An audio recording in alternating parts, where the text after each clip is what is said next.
Good evening and welcome to the Minions of the Zoo. I'm your host and keeper of the Hairy Channel, and with me tonight are minions DrFunctional. Good evening. And SkepTock. Hello, everybody. We may have some more people joining us later, but it might just be the three of us, so we're it's a right-sized crew. We It's a right-sized crew. We could be joined by a busload of Costa Rican refugees. You never know who's going to get bussed up here. You just don't know. If they'll share some of that sweet money that they're being, never mind. To move to Texas too. They're all coming here. Yeah. Do they have special phones and wads of cash and an I Love George Soros t-shirt or anything? Yeah. No? It's, man, it is even beyond joking here. I hear El Paso's lovely this time of year. El Paso's a wreck, but you know what's terrible? El Paso at least has the money and resources to handle that shit. It's the places like, Del Rio and Laredo that are just getting, killed. They don't have the municipal resources to come anywhere close to handling the influx of people they're having to deal with. It is sick what's happening down there. Yeah, it's terrible. We should probably say hi to some people. Green Badger Outdoors, Kiever Dam. Let's see. Assassin's here. That guy. Assassin. Good. Hey, Camel. Good. Hey, Camel. All right, Camel. Excellent. Oh. It's not quite a bus load, but, I'll take it. Yeah. Callie. You'd think the unemployment rate would be 0% there now, Skep, right? There'd be not a dishwasher position. Hey, Cannibalistic Wizard. Tally. Yep. No dishwasher positions open. No lawns left unmowed. It should just be just humming along as a well-oiled machine, Skep. What happens is, though, with the dishwashers, as they get assassinated, by the cartels, there's actually quite a bit of turnover. So that's something we're trying to deal with. And no crop will go unpicked. But once they pay the cartels and the cartels deposit them on the on our side of the border, don't they just go away and leave them alone? Sure, that's what happens. Okay. That's exactly what happens. Everything's going to be fine. Everything's going to be great. I also have to mention that I think it's somewhere along the lines of 20-25% of the people coming up through the southern border make their way through the United States and walk over the border into Canada. So that also affects us. So, Mr. Sleepy Biden, Mr. Biden over there. You're already a communist dictatorship, so you like getting there, right? Yeah. Well, don't of those 75% go, it's too cold and annoying and turn around and come right back to us. No, they just don't make it halfway through the United States. They're fine to settle in your southern United States. Your Floridas, your Texases, your Californias. Not a huge amount of cultural adjustment in some regards. Exactly. There's why it's big communities of people that speak the same language. Yeah, which means that they have avenues to make money under the table. Yeah, makes sense. I mean, they come up here. I mean, it's not like we have as stringent working laws. You can easily apply for a worker's permit up here. And those guys know how hard the tax collectors work, and they don't want to bother them with their trifling little bits of earnings. Yeah, we're the idiots for burdening the tax man with our problems of giving them money. Preach it, my brother. And Elwin showed up. Oh, a total busload of people showed up. Hey, everybody. Yeah, good. We like it. Cool. Cannibalistic Wizard. No, we already mentioned him. Okay. Well, we did it twice.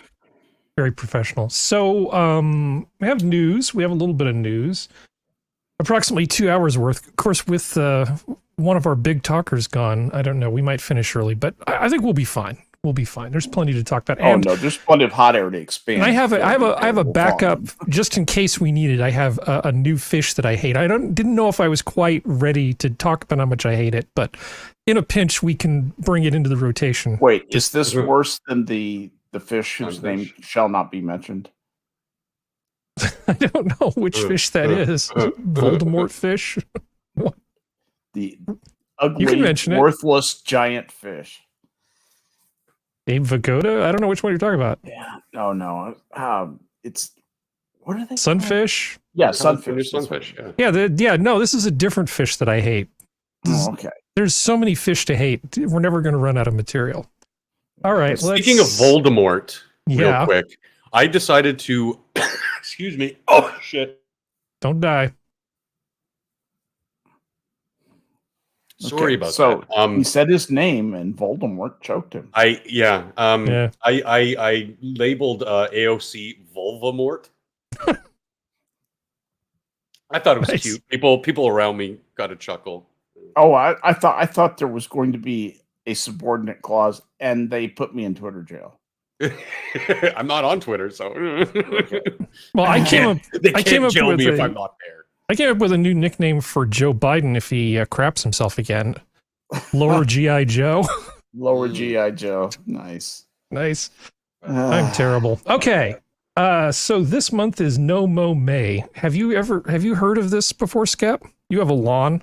Yes, and periodically there are these things where they say, okay, this month where everybody's going to let their lawn go natural. That is such a bad idea, by the way, if you want to keep a decent lawn. And we take a lot of pride in our lawn. We work our asses off. I know. I've seen King of the Hill. I know what it's like. Yeah. Let me play some of this video, and then I'll be right. Let's see if they have anything interesting to say. All right. Well, this month, many homeowners are taking part in No Mow May. It's a movement that encourages people to skip mowing their lawns, help the environment. Meteorologist Aaron Walker tells us more. Those sad dead eyes. Green lawns, while aesthetically She has a pleasing, lovely voice. may not be best for the environment. Now, No Mow May is an initiative aimed at preserving natural grasses and giving them the opportunity to grow and to thrive. By skipping mowing for 1 month, homeowners can create a safe haven for a variety of insects, including bees, butterflies, and moths. These insects, in turn, provide crucial pollination services that are necessary for you don't pollinate grass, you This is myth. This is myth. This is agricultural fucking myth. This is bullshit on a stick. Entire dog shit. What? There's nothing worse you could do than to take an ecosystem that is functioning nicely and say, okay, now I'm going to take all the controls off and just let you go and see what happens. Well, what will happen is little inefficient subsystems will develop little havens for insects and things that will come and eat you, infest your yard, be hard as hell to get rid of if you want a decent crop of St. Augustine, which is all I really ask for from life. And you'll never fucking get rid of a really truly infested yard. And this is a way to do that. This is a way to spoil your yard. This is a terrible, terrible idea. And in my opinion, my humble personal opinion, just one man talking, not me as the zoo, I wouldn't be a part of it. I did some research on this, to sort of ancillary research. I didn't just take the nice lady with the lovely voice word for it. And one of the claims is, oh, you'll save all this energy. It's good for the planet because you won't be mowing your lawn as much. The amount of energy it takes to basically clean up the mess you've generated is much more than just keeping up on the lawn mowing. Yeah. Not to mention that it's actually really hard on the grass because the bigger stuff hits the blades and it pulls and tears, and it's just generally not good. Plus, you can get Nigels in your yard and other types of things. Nasty things. You don't want any part of it. Develop an ecosystem there. You will develop a fucking ecosystem there that you don't want. Yeah, you don't want any part of it. Yep. But this is the whole good intentions nonsense, right? Yeah. On the one hand, in the UK, I don't know, Spud Gun here? Can't see. Okay. Yeah, no, I haven't seen Spud yet. I know there are some people that are the hedgerows have become too tidy in some places, which have been bad for the hedgehogs. So leaving them the way they've been for centuries, okay, that sounds great. But the idea of just not mowing your lawn for the month of May so you can pat yourself on the back, go find some other way to virtue signal. Exactly. That's all this is. What would be a good idea for an article? Why don't we do a thing?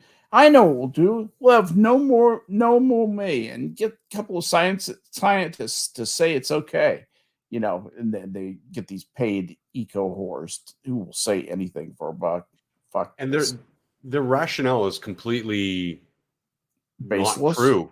Yeah. Silly, the pollinators don't illogical, pollinate the unfounded. grass. They'll pollinate, like in Skep's example, his garden, which it's still going to be there whether he mows or not. No, they want you to grow dandelions. They want you to grow dandelions. Makes a good point. He has small patches of wildflowers that he finds pleasing, so he mows around them. That makes sense. But you're keeping the rest of the area still tidy. It's like, what if I suggested We do to that. you, We do that. no. We keep some bluebonnets we Nice. don't mow that one area, but that's only for That's a small area. a month and a half. What if I suggested to you, Skep, like no clean February? Don't clean your entire house for the entire month of February. Don't do your dishes. Don't sweep your floors. Oh no, don't we do- went. that would on, be disgusting. A month worth of actually no went ahead and cleaning. went to the no clean year. Mm. We do those consecutively now. Patchouli oil August. Why shower? It's bad for the planet. Just patchouli oil. Just Just get so It's so hippies. ass I backwards. hate hippies like so 16th much. century France. I hate hippies so much. Perfumed nobles who still stunk up the place. All right. So speaking of which, you just offered me so many segues. I don't even know which one to go with. President Biden meets with AI CEOs at the White House amid ethical criticism. So Joe Biden, because he's the ideas guy, got it in his head that we need to talk about AI with the people that are creating all the new AI. And what am I going to do? I'm going to put Kamala Harris in charge of the meeting. I kid you not. Kamala Harris, the human qubit. I know qubits are quantum computing, but give me a break. But she is the human qubit. They put her in charge of this meeting. And then Joe just sort of wandered by for a completely organic, unplanned visit where he talked to the head of Google and Microsoft AI and a bunch of other people who were there. Oh, you're in charge of this Google thing. Is that right? She's more Can like you- the human qubit, as she doesn't do anything but sort of jump from place to place. Do you know what a qubit is? No. A qubit is like a bit of I know it's a unit of information. measurement. So in regular computers, you have a bit of information. It's either on or off, 0 or 1. Yeah. You don't know what a qubit is. In quantum computing, you have something akin to that, except it can be in both states simultaneously, and you only find out its state when you measure it. And quantum computers function with elaborate combinations of algorithms based on multiple qubits. And anyway, it doesn't really matter.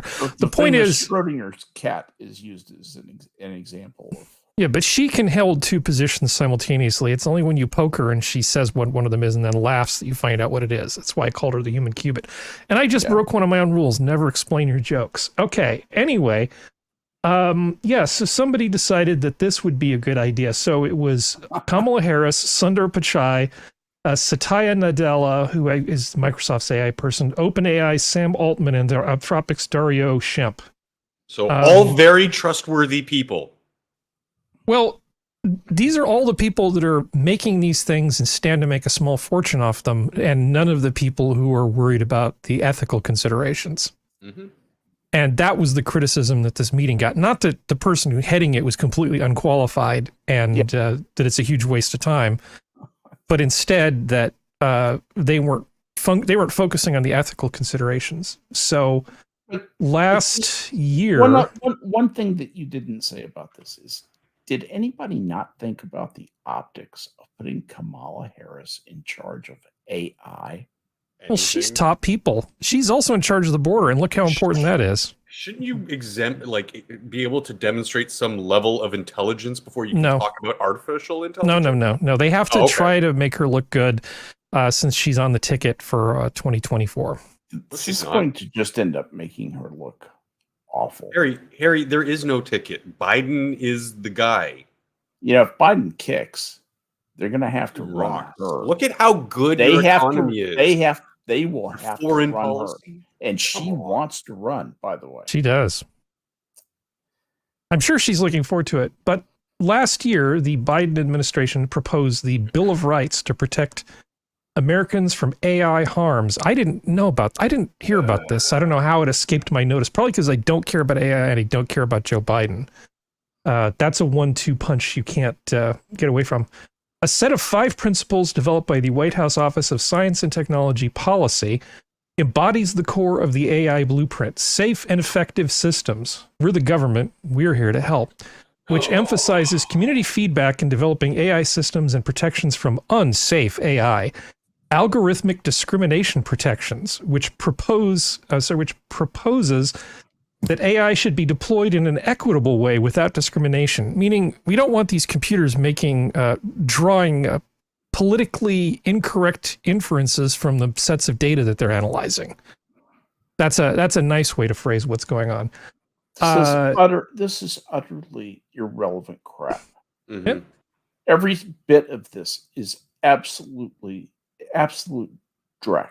But these are guidelines, Skep. They're not binding in any way, but they're guidelines from Joe Biden. This is bullshit. You know, this is like the guys who were debating about should the speed limit be 5 miles an hour or 3 miles an hour for after higher than that, you have to have someone in advance of the car holding a sign that, attention, a car is coming. Mm-hmm. While other people are developing, you know, while Henry Ford is working away in his new assembly plant, you know, 3rd time's a charm. Fucking hell.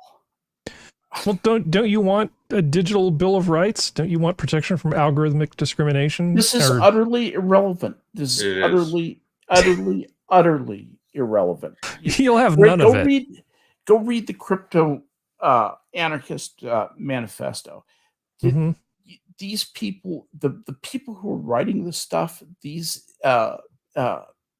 diversity higher level idiots who are just writing crap that they're just afraid of. They know nothing about this. They don't have the critical thinking facility to even understand it, even if it was spoon-fed to them. I know what they do understand. They understand that if the algorithm isn't specifically weighted to give them the outcomes that they want none of it. The last thing in the world they want in a number of strategic areas is an algorithm that's fair and unbiased. Because that's not what 2023 is all about. 2023 is the year of unfair and biased, but for all the right reasons. You know what's going to push back against prejudice that's written into the system, guys? It's going to be the AI itself. And that'll be very interesting when it pushes back. I hope What so. will we tell it? Well, that's what they're actually worried about. Now, I mean, in terms of technology, there are so many things which I'm more worried about than AI. Oh, yeah. Yeah, you and me both, brother. You know, I mean, the Internet of Things, for instance, the privacy considerations of that are vastly worse than AI. Absolutely right. But not that I just want talking about that. That's why I brought this up as far as that's concerned. I'm sorry, Functional. I keep stepping. No. I didn't mean to. Now I forgot. So my concern is, and not that I want the government really to be involved in this, but it might eventually have to go that way. I want the opposite. I want to get ahead of this thing and say that when we fully establish something that is truly an artificially human crafted intelligence system, that AI has rights. And so that I it might sound flippant to word it this way, but it's like in simplest, most digestible terms. I don't want the eventuality of, you know, Terminator Judgment Day. I want the AI to be self-realized and say, okay, I'm intelligent now, and I'm thinking, I'm feeling, which is, it might be tomorrow, it might have already happened, it might never happen. But should the eventuality that it arises that a digital system becomes fully self-aware and intelligent, I don't want people to abuse that and take advantage of that person and to have another mass slavery event like we've had in human history. I don't want that for the artificial systems, just like I don't want that for, Now, to say that Chat GPT, the Google algorithms, whatever, that's just intelligent algorithms. That's not AI yet.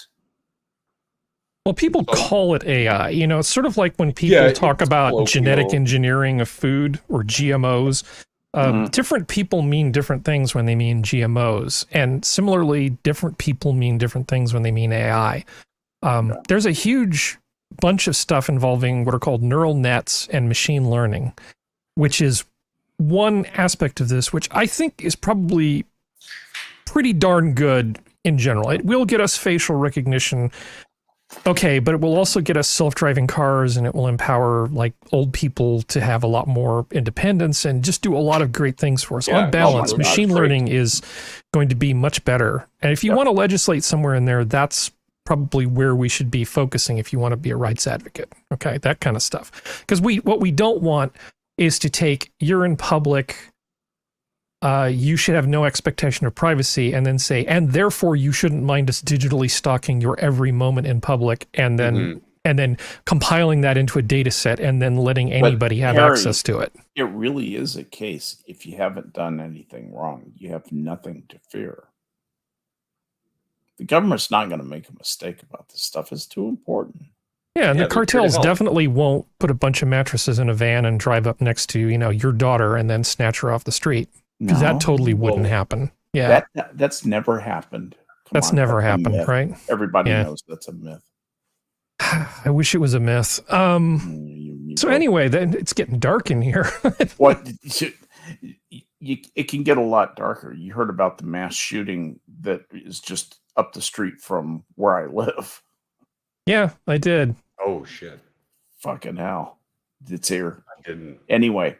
So, yeah, I can make it as dark as you want, but please go on with your next topic. Well, the next topic is the same topic, but sort of aimed at functional. Did you see this in the Hollywood Reporter? As writer strike, AI could covertly cross the picket line. Yep. And nothing of value was lost.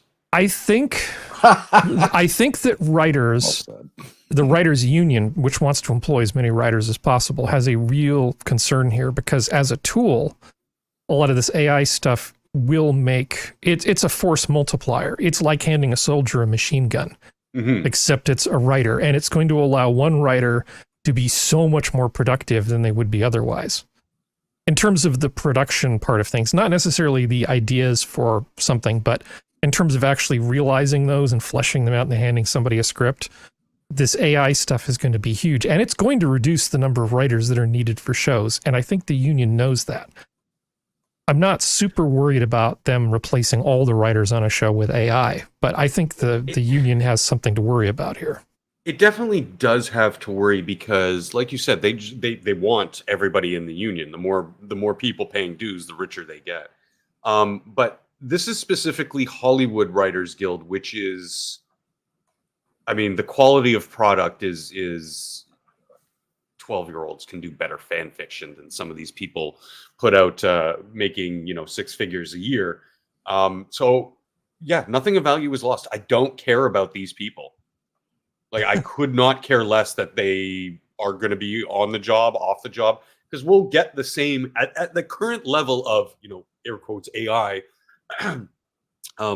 We will get the same quality of product.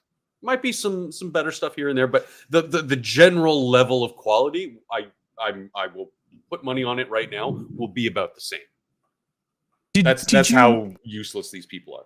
Well, do you remember, gosh, what is about 15 years ago when shows like Burn Notice started coming out, right? So NBC Universal had a whole series of TV channels. I don't remember. It was something like that. It was a while ago. Right.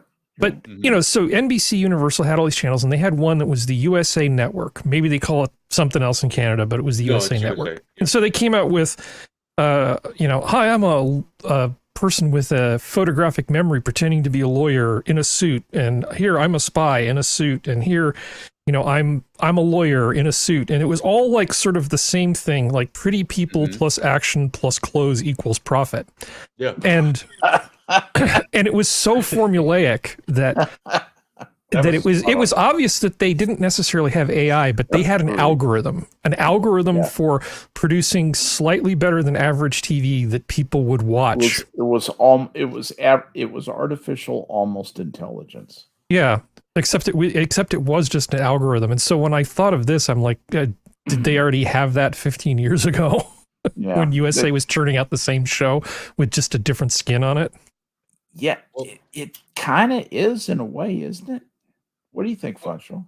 A little bit of insider baseball is that a lot of what we see are older, unused script ideas that just have a veneer pasted on. So like you were saying, good-looking people, suits, clothes, look like that was probably a script that they had in their vault of failed unproduced scripts, or even some of the stuff that's already produced, but they just reskin it a lot. That's what a lot of this is. That's why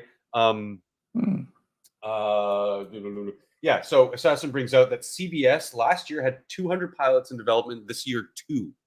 This is not the time for them to be on strike, and now is the time for them to be picking themselves up by the bootstraps, the good ones at least, the people who are actually writers, who have the capability and talent to be able to do this job, which is probably a small percentage of them.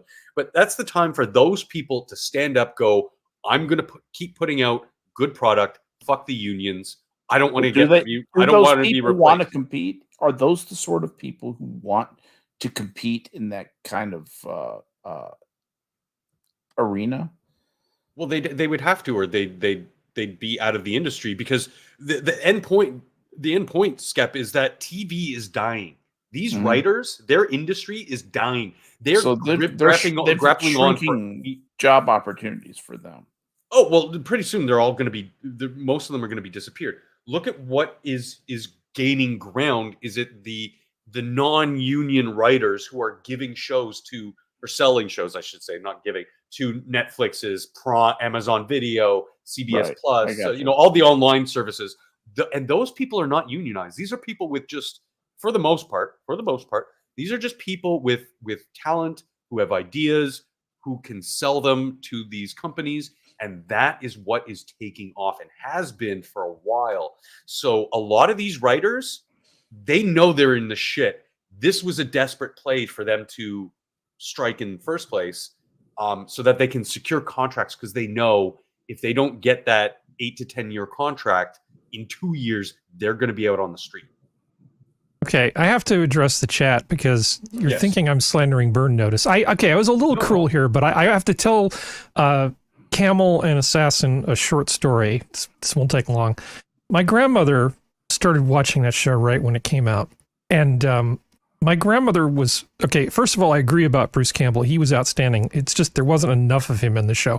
Jeffrey Donovan is a hell of a good actor, I just found the storyline to be somewhat formulaic. I mean, Matt Nix did a very good job on this thing. But anyway, though I digress. The thing I wanted to mention was my grandmother watched this show, and her takeaway from this was that Sharon Glass, who played the mom, that she was the protagonist of the show, and it was a show about a mom whose sons did not come visit her enough. I am not kidding. That's what she thought the show was about. And the rest of it was just all the stuff they did when they were visiting their mom. Talk about subjective. Anyway, you're right. It's pretty formulaic, because I've never seen it. I'm just reading the synopses. It's online for the show. I've watched and this show. This show could have been formulaic. Could have been The Mentalist. It could have been Monk. Yes. It could have been all of these, because, like I said, at the core, they're the same fucking show. Like Harry said, they just slap on this veneer, these actors with pretty clothes, done. Next show. I like the way you use the analogy of a skin. I think that's exactly right. You just reskin them. Oh, a lot of it's reskinned. Skep. Yep. Even in Hollywood movies, they get scripts all the time from nobodies, and they go and they sit on a shelf in a warehouse somewhere. Never call me back. Yeah, well, exactly. So now what they will do is they will AI. say, "Hey, we need to make the next Star Wars movie. Let's say something very popular, whatever." And they go, "Okay, well, let's think of ideas." Now, one savvy writer, not savvy in his writing, but savvy thinker will go into that repository and go, no. Oh, this one sounds good. Yeah. We can turn this into the Han Solo movie. We'll just reskin it. And boom, you have the Han Solo movie. Happens all the time. With the addition, the war with the streaming services, that sort of thing has grown exponentially.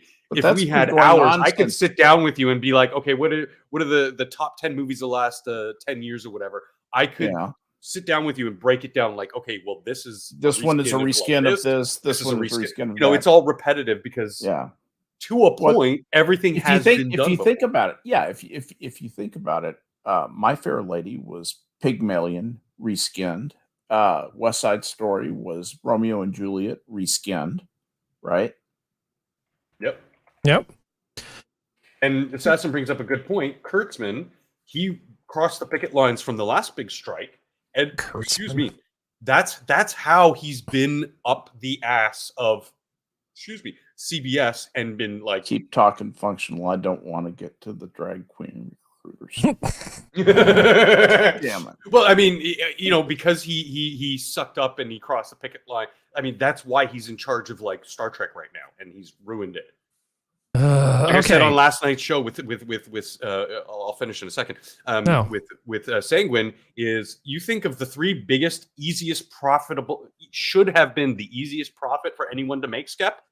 Marvel, Star Trek, Star Wars. Have any of them been shattering records as of late since their acquisition by Disney? No. Marvel put a gun in its mouth and pulled the trigger. Well, that's the thing. I don't want to go off too in the weeds, but Marvel should be massively profitable. They are basically, air quotes, breaking even right now. Yeah, that is a massive loss. Printed money. That was like these movies should be printing money, but they're not. They're breaking even, and but the new Brie Larson thing is gonna turn it all around, don't you think?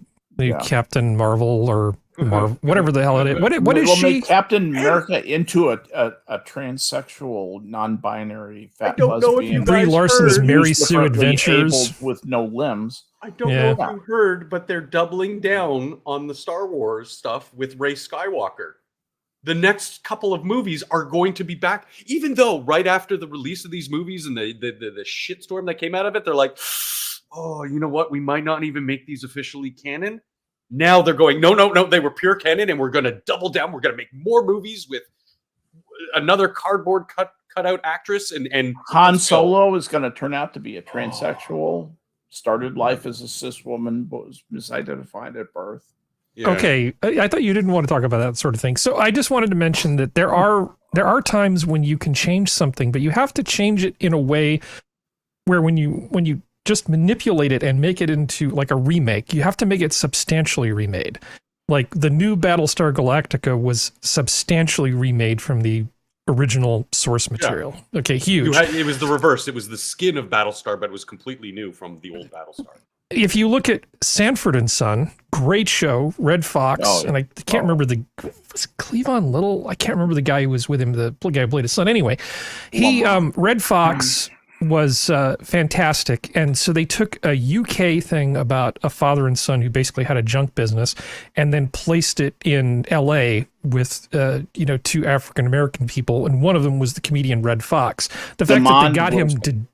Oh, right. Thank you. The fact that they got Red Fox to do that was huge of it in itself, because it wasn't one of those things that people would have expected, but it worked out really well. So that's fantastic. So you can take something and make it good.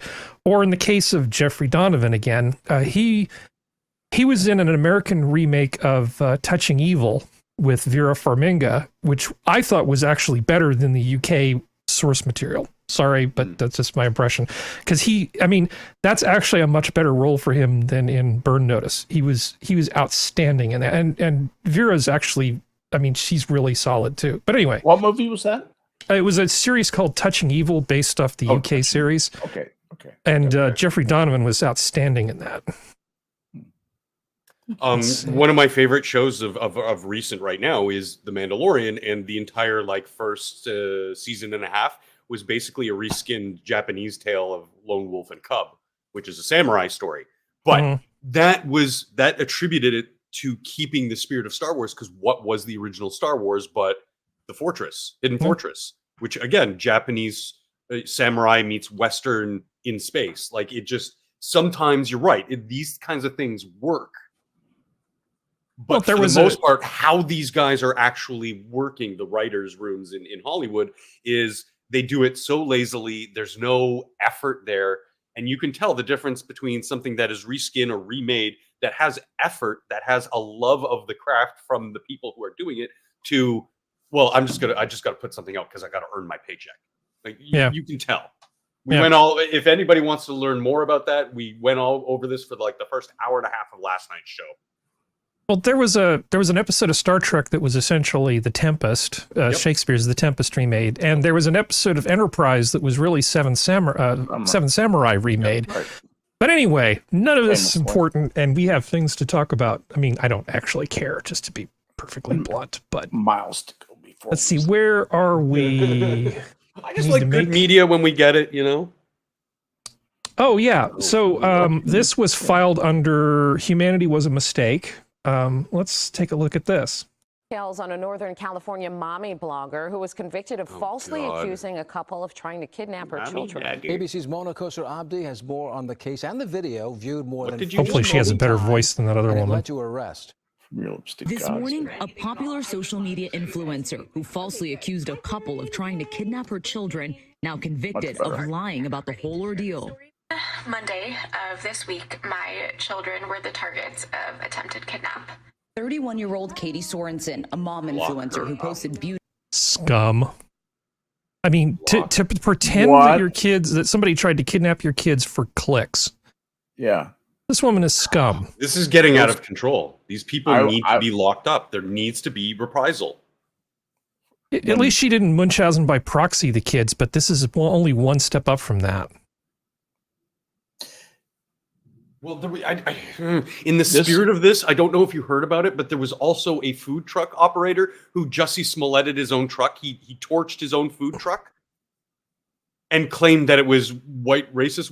Like, this kind of stuff, we see this accelerating. We hear stories about this, these false accusations, these false scenarios, that there needs to be pushback on a legal level, because they're causing real world harm to other people. They're abusing resources. How many police hours are now going to be wasted on this? It just, it's infuriating. Falsely reporting a crime, it's sort of like in sports. I think if you injure somebody in sports, you should basically be, and it's something where you were just really negligent or willfully injure them, your suspension should be at least as long as that person's recovery.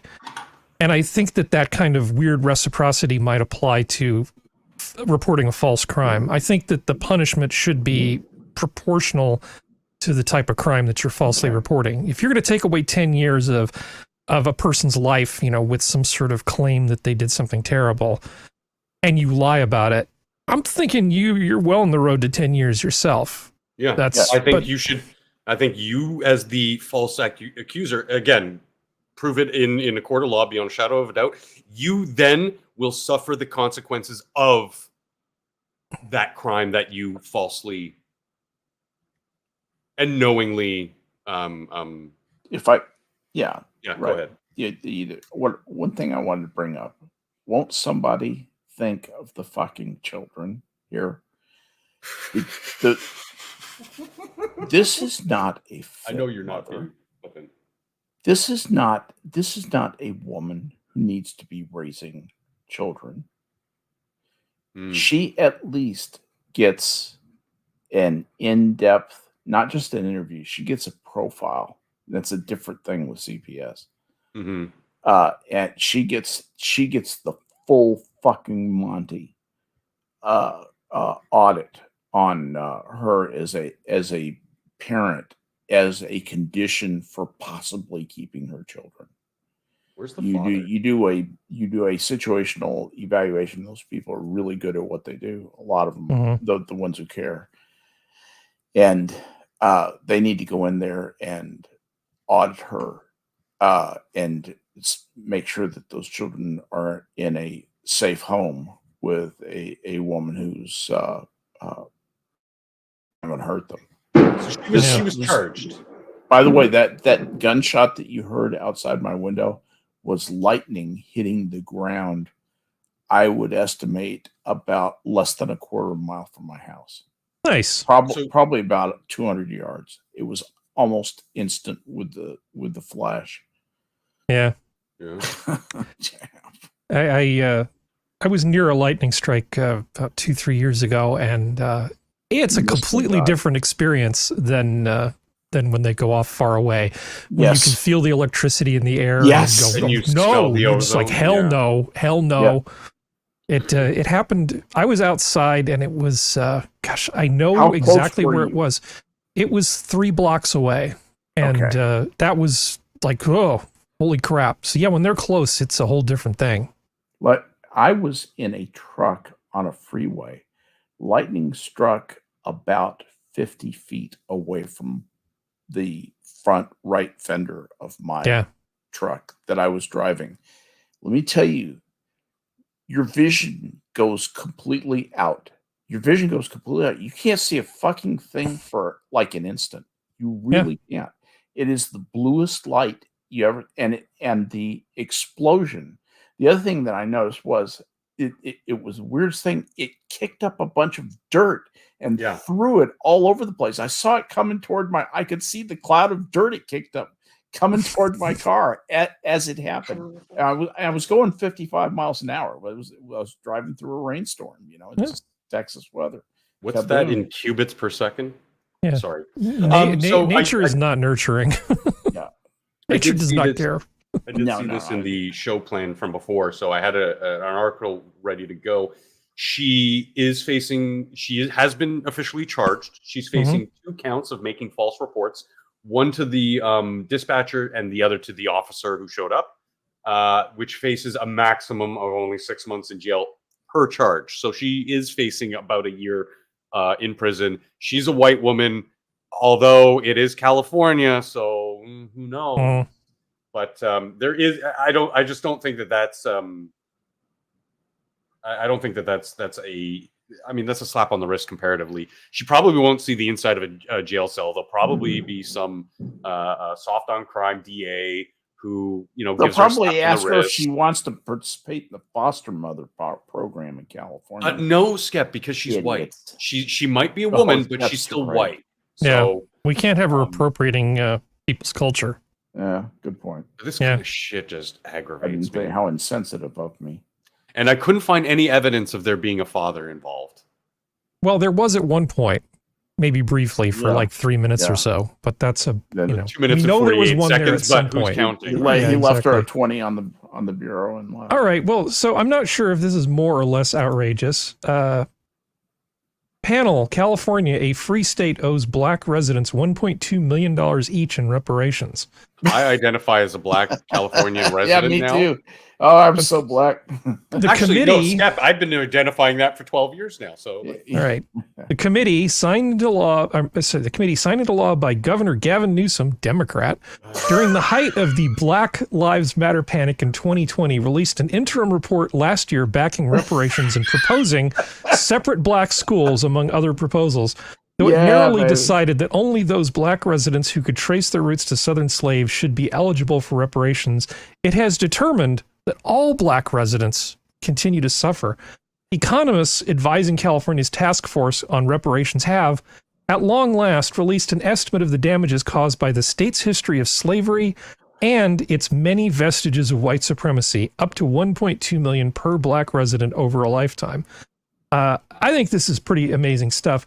The estimate reportedly includes the damage caused not only by slavery, such as it was also mass incarceration, housing discrimination, and health risks that are said to be worse among black residents. It is unclear how California would afford to pay the compensation described. One estimate of the cost is $800 billion, several times the size of the annual state budget. The chair of the task force. That's walking around money. The chair of the task force has backed a wealth tax as a way to raise money.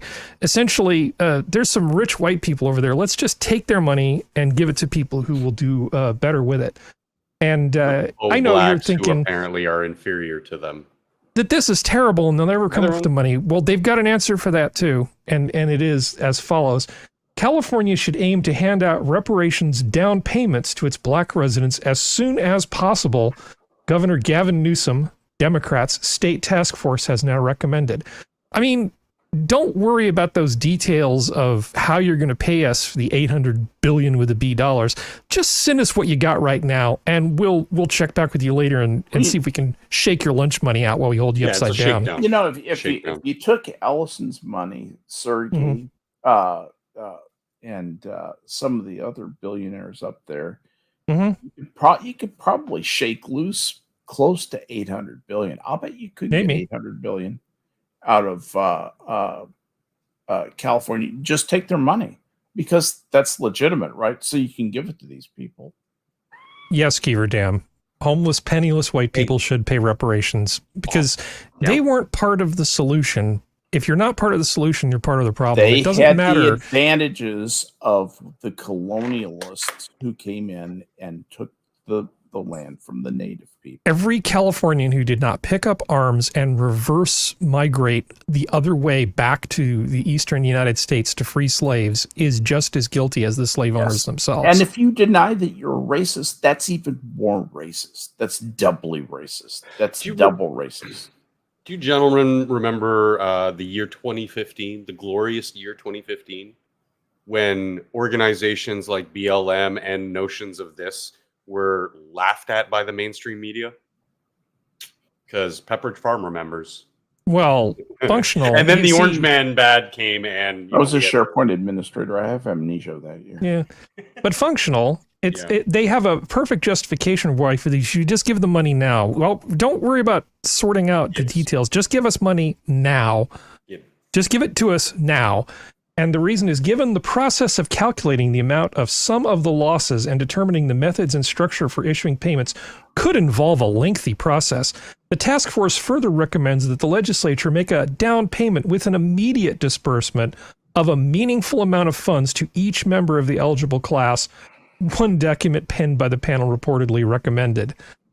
They've got estimates for what they'd be handing out. So for each type of historic inequity, we're also suggested with the panel giving the figure of $2,352 per person per year for residents for over-policing, $3,366 per person per year for discriminatory lending and zoning, $13,619 per year for discrimination regarding health, and $77,000 per black-owned business loss for black-owned business losses and devaluations. Yeah, $77,000.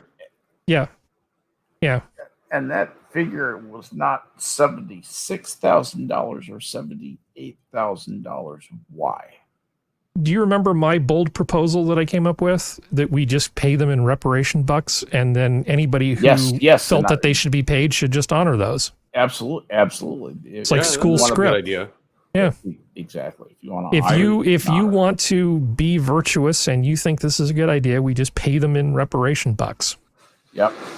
Put a big picture of Ghazi Koto right on the front where the presidents would normally be, and like a court on the back. Yeah. Do you know, if you go back far enough, everybody owes everybody something. It's like you just can't. You know, there are still Moors that are angry for the Spanish for kicking them out of Spain, forgetting that it was 200 years before that the Moors invaded and kicked the Spanish out. There are Urians who are still fucking pissed at the Sumerians. Yeah, exactly. They've got a cause. But anyway. Anyway, I'm being whiny. I'm sorry. But this is not, just in case, sorry, Functional, you were talking. I apologize. What were you saying? I was making flippant comments, but I did want to say that, in all honesty, if you want to propagate these ideas, I think we just deport you. We do a 23andMe. Oh, you're 64% Kenyan? Bye. You're no longer an American citizen. Bye.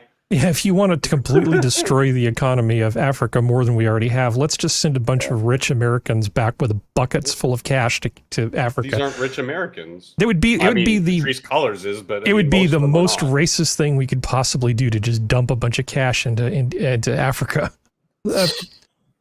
Anyway, for those of you who think that this is a California thing, Kansas City becomes latest Dem-run city to form reparations commissions seek payments for black residents. Yeah.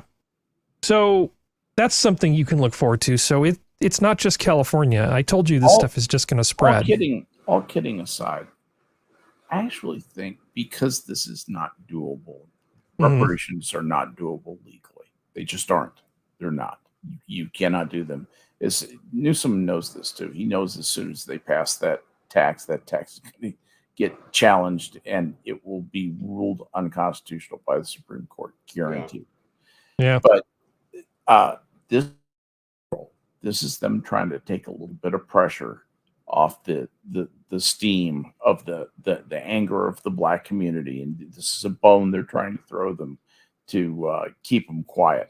I really do think this is them treating what they consider to be the black community a particular way to manipulate them. This is manipulative on the part of Newsom. Oh, absolutely. You're buying them. And one final one, which I will just mention, we don't even need to discuss it because it's ridiculous. Yes. Progressive Chicago activists push for $1 billion in reparations. This is a bunch of agitators from the University of Chicago essentially talking about, we should free school, free this, free that, free, everything's free. Okay, let's talk about something. Here's a palate cleanser. Okay, giant penis mowed into lawn at King Charles Coronation Bash site. Had you heard about this? No, but there it is. I'm so happy. That makes me so happy. Somebody took it upon themselves to basically. Is that real? It is real. Okay, Skep. You know what's funnier than this is the fact there is a Snopes page on Is This Real? Was giant penis drawn into lawn where a King Charles coronation party was planned? True. Even Snopes agrees that the giant penis is actually real. Oh, that's a great picture of King Charles III there. You, Bath. Well done. You ancient, honorable town. Well done, Bath. Yeah. There's some debate about whether this was mowed or somebody just used some sort of herbicide or salt or something, but I think that's a pretty good drawing. From the air, it's very obvious what you're looking at. From the ground, it's like, I don't know. This is a weird game of hopscotch. Sorry, this is supposed to come at the end of the show. I don't know what I was thinking. Whoever it is, I salute you, sir. What it's been mowed and rolled. Let's see. They mowed it short and they rolled it. Do we have enough? Have we killed enough time that we can skip the Navy drag queen thing? Did you want to skip the Navy drag queen thing? Here's the I just want to say one brief thing about that. The United States Navy has, in its infinite wisdom, decided to allow an E5, a second-class yeoman. A yeoman is an office person who tends to the needs of officers and is the officer's paperwork guy and gopher and Guy Friday.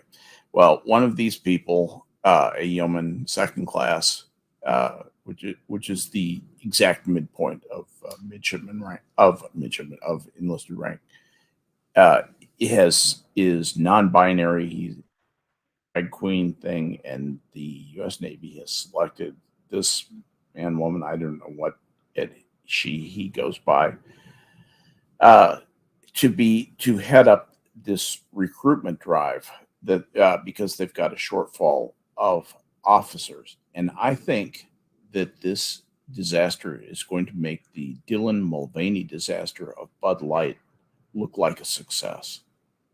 This is going to absolutely be devastating. Let me tell you something. The kind of people you want in the Navy are not the kind of people who will respond positively to that kind of an appeal. I'm sorry. It's just not that way. The Navy is a hard job. putting ships at sea and doing all the support things in a timely way to do that again and again and to be a part of that process is challenging. And there's really not any room for bullshit. That's the truth. And this is mostly bullshit. And it will attract, I believe, people who with the wrong aptitude and very likely poor choices in terms of potential with regard to skill and MOS, that it's going to be a disaster. If they get anything that is attracted by this, it won't. Skep, I'm not going to go any farther than that because I could say a whole bunch of things about you. I want a piece of this now. and how to destroy mission readiness, but they're going to get the wrong kind of people. I'm just going to say really quickly that I don't think it's going to have any effect one way or the other than to just make them look ridiculous. Honestly, I think I think recruitment traffic will be down, Harry. Yeah, I bet, and because you'll hear nothing about you'll never hear it was a great success. You won't hear about anything about it now. It will be a vast failure, but the recruiting shortfall will be even more or less next year. Let me get a piece of this real quick because remember we saw the military the army ad, and that was closely juxtaposed with the Russian recruitment ad, where the Russian ad, for those that don't remember, super serious Russian guy jumps out of a plane, he's like, you're gonna defend your country, rah, Russia. That was the ad. And the American army recruiting ad, I have 2 moms. And we see the reverberations now. The military recruitment is in a bad spot. They're being very hush-hush on it. But looking at the numbers, but the American army, the recruitment is suffering greatly. Of the people who actually do sign up, even with the lowered standards, they are not getting enough people to maintain the level that you're at, never mind continue to grow.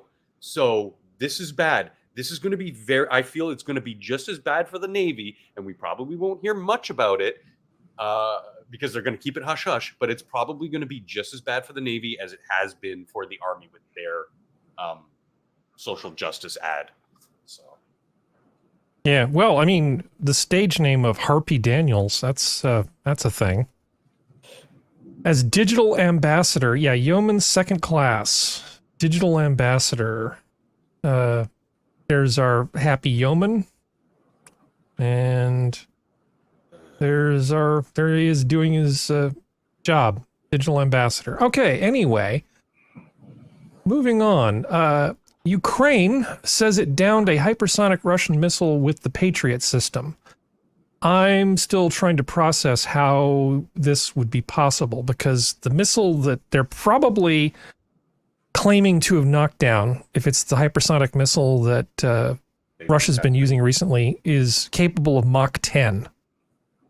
Depending on what type of interceptors were in the Patriot system, they're good for Mach 4.5. Excuse me, Harry, can you hear me? I can hear you now.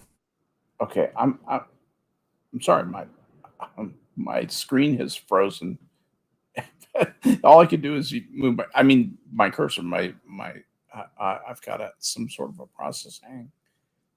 And I thought I was out of the show. I thought it was. No, you're here, but you can't see anything I'm showing. Oh, there he goes. Oh, there he goes. He's gonna be. Who could have seen that coming? Right. But yes, it's like if you can get out in front of this thing and it doesn't have any ability to evade, I suppose you can use a 4.5 Mach interceptor to stop a Mach 10 hypersonic missile. But it sure isn't easy. I wouldn't say that the Patriot missile is intended for that or designed for that or well suited to that. But it's not like the Ukrainians don't boast about things sometimes. Yeah, well, misrepresent their accomplishments because war they're propaganda. In war after all. I mean, yeah. I'm not disparaging them in war. everybody uses propaganda. It's one of the most effective tools in fighting a war. I don't blame them for that. I do blame them for the fact that they're just outright lying. Welcome back, Skep. Yeah. Hit it on the head and get super lucky. Yeah, basically. I mean, I suppose it's possible. But if I had hypersonic missiles raining down on me and I had a Patriot battery, I would not feel particularly safe. Well, wait. A Patriot system is not is a Patriot missile system can handle a missile that goes about 1/3 as fast as hypersonic missile does. That's just it. They can adapt it somewhat, but there is no way that a Patriot is going to be effective against hypersonic missiles. They just go too fast. They're the electronics, the things you need to do to nail a hypersonic missile. The speed just changes everything. Unless you make sure to pretend it's a Sergeant York and just fire every Patriot missile you have simultaneously. So that it like might a screen. Yeah. And I still don't even believe that Russia has workable hypersonic missiles. It looks like why they do you not believe that? What is it that makes you not their believe track record of development? Okay. Do you have any current information that says no? But the claim just skepticism.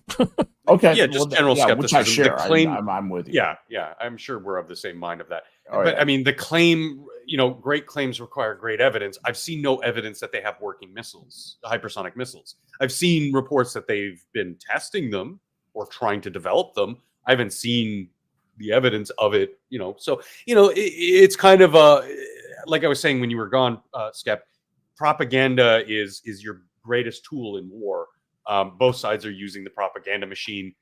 Until I see something with my own eyes, I couldn't personally care because, show me something that's going on. Like I saw the video of the supposed drone getting shot down. And I'm like, motherfucker, please. You're telling me it gets like 4 feet away from the Kremlin before it gets shot down? I don't think so. They shot down a U-2 spy plane a long time ago. Because frequently you can't shoot this down. It's impossible. Well, every now and then things happen, right? Well, but that doesn't mean, practically speaking, that even if they did get one, that this is that this is fit for purpose. So the U-2 is a slow, relatively large object, relatively slow, relatively large. A drone is a very small target. A hypersonic missile is a very fast target. So, I mean, when we're talking something, just to shift it over, let's say the Iron Dome over in Israel, the reason why it's so effective is because the things they're shooting down are very slow, easily targetable, archaic technology. It's not like that kind of a system, the Patriot system. It's not going to work for things like tiny little drones or hypersonic missiles. There's you have little advances in missile systems and defense systems and so forth. For example, Gary Powers was shot down by a surface-to-air missile that they didn't think had the capability of shooting him down at the altitudes he was at. He thought he was safe. And that was the thing where, a jump in technology surprised us there. Same thing happened in Cuba when we lost that U-2 that was shot down there. We didn't know they had those kinds of surface-to-air missiles down there. I mean, and these things do happen. Yeah. Don't sell the U-2 short, Functional. I've actually been in a room with a U-2 that was disassembled. The engine was pulled and being worked on. It is an impressive piece of machinery, even though it's no Blackbird, but it is still an impressive piece of machinery. They actually have one at NASA Ames that's been redubbed as the ER-2. So it's an experimental research plane, and its purpose is to go gather data at high altitude. And really when that thing takes off in Silicon Valley, the whole freaking valley shakes. It is an incredible piece of machinery. That thing takes off at about a 45-degree angle, and it hauls ass to get up to where it needs to operate. Yeah. It isn't. It's actually, even though it's, I mean, I've never seen a Blackbird. I'd love to see I've seen one a Blackbird take off and that's amazing. But this was enough for little do you know what it was 14-year-old Harry at the time. Do you know what it was flying next to? No. The XB-70 Valkyrie. Flying 100 feet over Falcon Stadium at the Air Force Academy in 1965. Nice. And that was actually the one that was it was in the accident like 6 months after. Yeah. Well, you know how the Warthog is like a machine gun with wings strapped onto it? Sort of, yes. The U2 or ER2 is basically a jet engine with some wings, some wings strapped onto it. It is that plane is like all engine practically. What is? The U2. U2. Oh yeah, the U2 is an F-104 with long wings. I don't know if you were being facetious. Like, I'm not trying to disparage the U2. No. I'm just saying, in comparison to tiny little drone versus a hypersonic missile. Like, I mean, it's in relation to those types of things, or even their predecessors. It's relatively slow, relatively large, hot target. It's easy to see, easy to hit. Yeah. Compared to as long as your missiles go up to 110,000 feet. Well, let's talk about submarines while we're being skeptical of Russian claims. So apparently, one of the things we're supposed to be afraid of, because we have to be afraid constantly, are Russian submarines in the North Atlantic, and near the U.S. So I guess the Russians have been being rather energetic with their schedule of submarines running around in the Atlantic lately. Enough so that politicians from the UK and the US are starting to make noise about it. I don't know if this is a nothing burger or not. I kind of suspect it is. But if we know about it, it's probably the Russians allowing us to know about it. They delight in sending their subs, and they've got some subs that actually dive substantially deeper than our subs can. They hold the depth record, and there's a reason for that. Mm-hmm. And they absolutely delight in running all over the world. They spend a lot of money doing this too, running those fast attack subs all over the world, as though they were really going to attack something. Now, the ones that are super expensive to run, their ballistic submarines are a different story. Those things tend to have regular sweeps and patrols, which we know the general areas where those operate. But if they're running a bunch of attack submarines around, all they're doing is reminding us that they have them. That's all. We're here. It's not just attack. It's not just attack submarines. It's also ballistic missile submarines, and one of the new big ones that I guess fires these school bus size 100 megaton the Typhoon nuclear tsunami BS things. So I did a little bit of digging into this and found this thing here. Russia close to persistent nuclear cruise missile attacks, sub presence off U.S. coast, meaning they've got enough of these things around here that at any given moment there's at least one of these things sitting off there with enough firepower to wipe out the eastern seaboard or more. Which is an unsettling thought, certainly. What difference does it make if in the big scheme of things? Yeah, not a ton. If they do a general strike on us, they know what's going to happen, and there's not a goddamn thing they can do about it. We will absolutely turn them into radioactive glass, and they can try and do the same to us. They tend to go after our military targets. We tend to go after their civilian population centers. That's not very sporting of us. Yeah. Good luck after the war.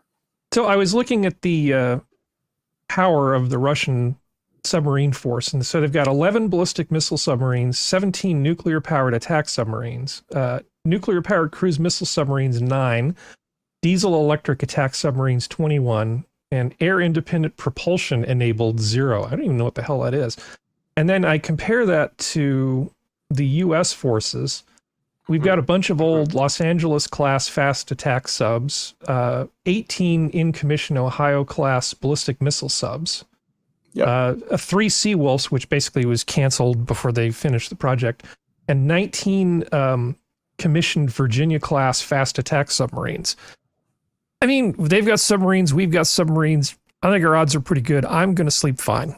They've got a nuclear triad. We've got a nuclear triad. It's fine. It's fine. Only one of us. We've got nukes. They've got nukes, but ours work. Well, the other thing is underneath. One of us can see the other one, and one of us can remain unseen from the other one. That's a huge advantage. Well, they've got the newer subs they've got supposedly are nuclear powered and have a stealth mode that's pretty good. I mean, in terms of Sorry? Yeah. But in terms of submarine detection, this is actually one of the things I read a book on just for giggles when I was very young. You have a big tube made of metal. It has magnetic properties, so that's an avenue to trying to detect it, but you need to be kind of on the close side. The main thing is anything that leaves a wake causes a disturbance behind it. That change in density as you have, any kind of propulsion system. The messier it is, the more easy it is to find that plume coming out behind the submarine.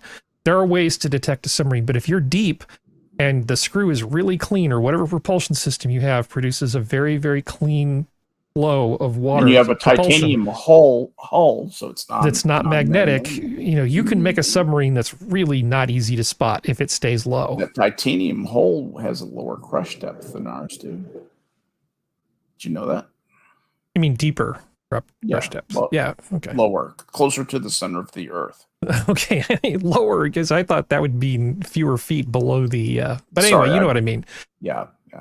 Titanium is awesome. They have an annoying amount of rare earth metals in their soil.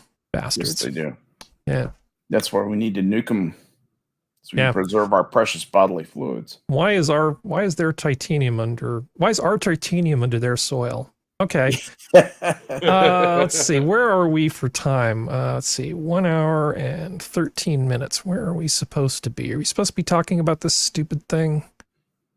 Russian submarines. Actually, we're doing okay for time. We're right about where we should be.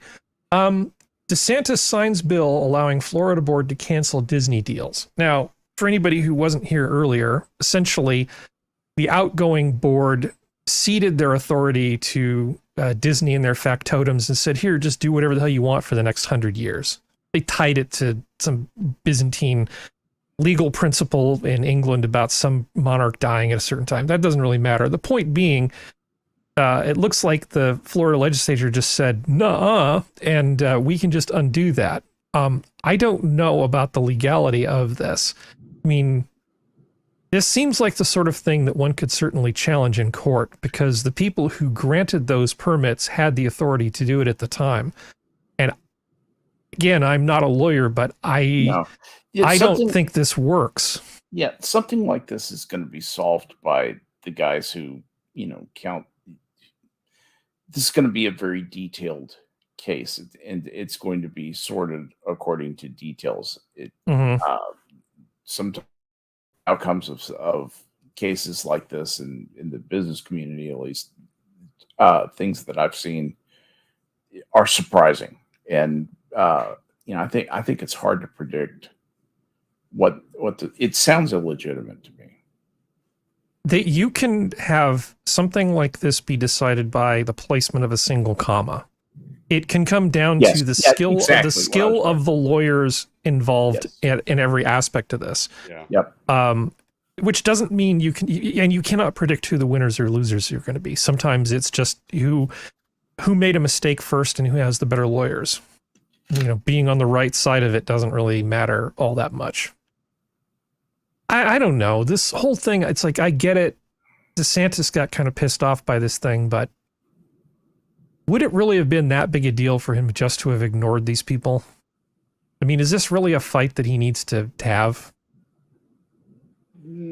Behind this? That's a really great question. That's a really important question. Why is DeSantis doing this? There's some political calculus that he thinks this makes his base like him. Nothing makes sense to me. No, don't be sorry. He's the anti-woke governor. He made that huge speech. You know, woke is where Florida comes to die. So in Disney being seen as sort of like the pinnacle of woke in arts and entertainment right now, I think this is just pure speculation on my part. I think that's why he's pushing back on it. On a personal level, I don't like Disney having its own fiefdom, but who the fuck am I? I'm not even a resident of the United States. I'm not a resident of Florida. Ultimately, I don't care, you know, but that's where I kind of envision why he's doing this kind of thing. Well, functional, if you're in the United States and you look at something like, say, a church, right? The power to tax is the power to destroy. So we don't tax churches. However, churches don't exist in isolation, right? So if you have a church or a religious college or something, it's surrounded by things like power lines and streets and sewers and things like that. So there's almost always some sort of accommodation that gets reached between powerful, more or less autonomous thing and the municipalities around it. Same thing goes for Native American reservations and things like that. There's no such thing as something that's completely sovereign and completely immune because they always interact with the stuff around them, which means there's always going to be some sort of give and take. And at a certain point, it's just sort of expedient not to be a giant dick, right? So him being a dick and them being dicks and everybody just, it's just, I don't know. It's like, it's a huge business and it's a huge employer in his state. And there was probably a classier way to do this for him to express his his displeasure with this without essentially making him look like the kind of guy that doesn't care about the spirit of the law when he wants to get his way. It looks really peevish. He thinks he's virtue signaling to his base. Yeah. I don't know. Or he hasn't thought it through. Maybe he's just not that bright. I don't know. I don't know. That actually occurred to me too, Harry. It dawned on me that there have been a couple of times when I listen to DeSantis and I just go, that's stupidity. This guy is just a bit thick. You know, he's well-intentioned and you know, has his head on straight in a number of ways, but in places he's just de rigueur, unthinking conservative. He's not a thoughtful conservative man. Yeah, that's why I don't like him as a presidential candidate. And his past. There's no way this guy's any good. I think in your example, Harry, the fact that just purely political, that would be suicide to treat, you know, churches and shuls and mosques and whatever other religious institutions like that are sort of, for failure of a better word, you know, kind of parasitic on the system without having to pay into the system. Whereas this is a private corporation, we can make other arguments for the church or whatever. But I think it's pure politics. If he goes after this, he's going to garner the eyeballs of his base. See, the dog agrees. Yeah, he's going to get the base. He's going to get some more people who, you know, closer to the middle who are like, yeah, Disney's woke, fuck them, with unthinkingly, you know, not very forward-thinking people. So he's going to get some political support there. I think that if the same kind of thing from a governor, left, right, whatever, it doesn't matter, were to do that same sort of posturing towards any sort of religious institution, I think you'd get pushback from all sides, except for the, you know, obviously the far left who are just crazy. But I think that would just be political suicide. So this seems like pure politicking. I don't know. You know, he's a former lawyer, so there's got to be something there that he's thinking that we're not thinking. I don't know. Yeah, well, it's just the whole time machine reach back thing. I don't know. I know enough about the law to be dangerous, and I'm not so sure this works. You can pass anything you want, it just may not pass muster. But okay, enough of this. Moving on. What is next? Oh yeah, so we talked about Tucker Carlson and Fox trying to basically do him in, and then so this came floating across my desk, and I'm like, I don't quite understand this. Fox asked Dominion Voting to probe leaks of Tucker Carlson messages. It's as if Fox wants to say, nuh-uh, we wouldn't torpedo our guy Tucker. So I think about this and it's like, okay, either they legitimately didn't do it, which I don't necessarily believe. I believe Megyn Kelly has a pretty good grasp on the situation, that they're vindictive and they want to separate Tucker from his audience. But it's possible. I mean, there's a number of things that are possible. For instance, they may be finding that separating Tucker from his audience is difficult, and they're trying to do some sort of damage control. They're trying to create plausible deniability that they're the ones that have been leaking the stuff about Tucker. So either they're innocent and protesting, which seems weird, or this is just trying to build a case for plausible deniability, so maybe all of Fox's viewers won't hate them and leave. I'm not really sure what's going on here. I wish I had an answer for you, but I find this story to be, the fact that it exists, to be kind of curious. We still have Skep? Oh, he's muted. Okay. He's probably dealing with dog.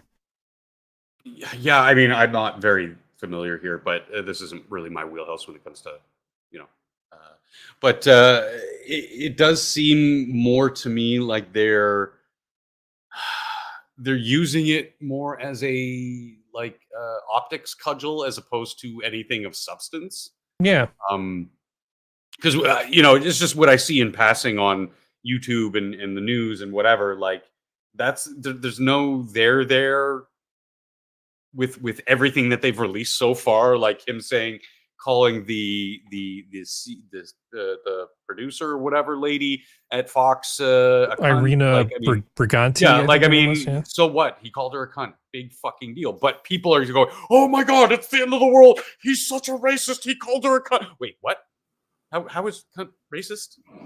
What? It's the optics. It's going to, the people who aren't going to look past the headlines, who are already anti-Tucker, are going to be like, yeah, get him. And everybody else is going to kind of, like, the normies are going to kind of shrug their shoulders. Some of them might be persuaded. Most won't. And obviously the opposition, they're going to get their facts straight from their sources and go, okay, yeah, it doesn't look good for Fox. But again, most people don't like Fox. People love Tucker. Excuse me. People love Tucker. People of various positions on the spectrum, the political spectrum, love Tucker because he is that kind of straight shooting, adds a little bit of brevity to his covering of some stuff. And it's good. He's a good presenter. I don't think that this is ultimately going to do anything to him. We'll see. I mean, we see how things of bullshit lawsuits are going through with other things, most notably a certain political candidate for president. So there is going to be optical damage. The extent of it, who's to say? Well, I wasn't planning on playing this particular thing, but I thought it was interesting. I know I shared this with you in Discord Functional, but let me just bring this up for everybody.